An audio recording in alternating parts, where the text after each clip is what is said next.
I like the idea of the report card as an instrument of accountability. But if you are going to take measures of accountability, hold people to account for delivering on certain things, then it suggests that the report card is informed by some notion of the purpose of secondary education, or the notion of education in general. I do not believe that those purposes should remain hidden. In other words, the designers of the report card need to be held accountable as well, right? And we need to have some broad discussion about what are the purposes of secondary education, primary and tertiary education, right? Very, very, very explicit, because when I listened to I didn't get the entire discussion, but what I listened to suggests that access, equality, seems to be the primary value in forming the research card. Should it be the primary value in forming how we organize secondary education is the question. I want to leave it at just as a question at this point. Thank you very much, Professor Harriott. Before we take another round of questions, and as we look at an example of the outcome of Jamaica's educational system on the screen,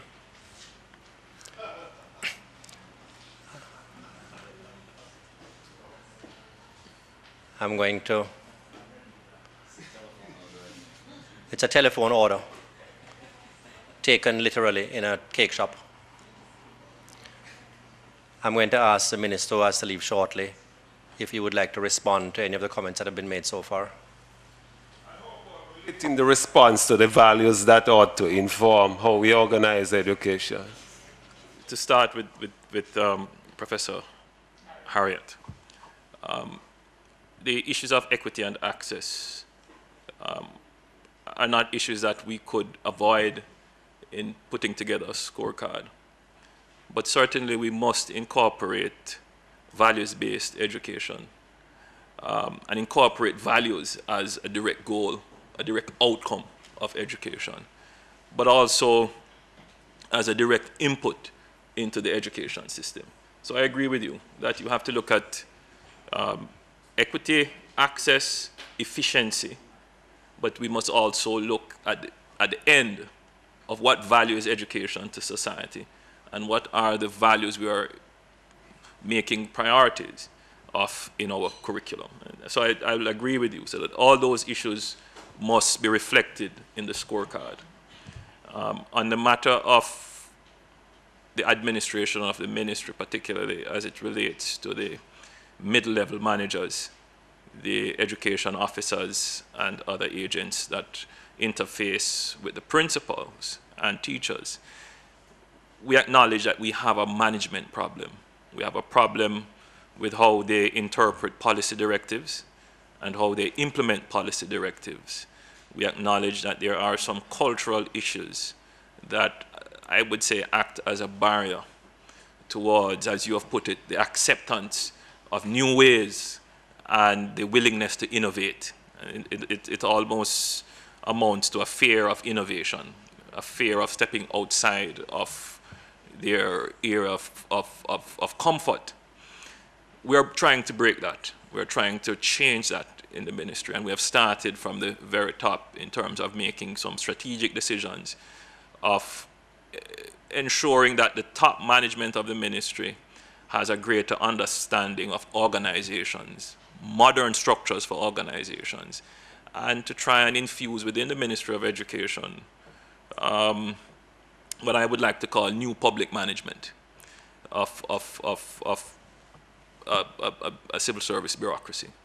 There will be some challenges for that. There will be some conflicts unavoidable, and we have seen where that has started. But we are resolved that this must be done in order to ensure that we, on the ground, have a proper management structure. So we acknowledge and we accept that. In terms of viewing education as a business and whether or not the emphasis should be more for the principal to be the instructional leader versus being a CEO. I will agree with you, Maxine, that we are asking the principals to do a lot. And I would say sometimes we ask them to do too much.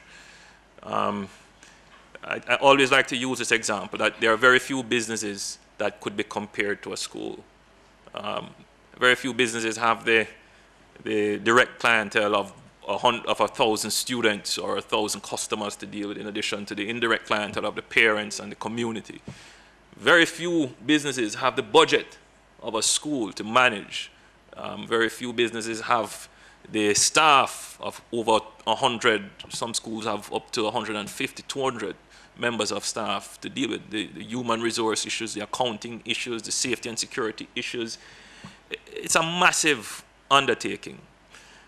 And what we have tried to do, without saying it, because, and maybe a change in strategy should be to say that the principals are asked to do quite a bit, is that we note that you are having grave difficulty in managing behavior, and we see behavior issues affecting the schools. In fact, behavior issues are crippling the schools now.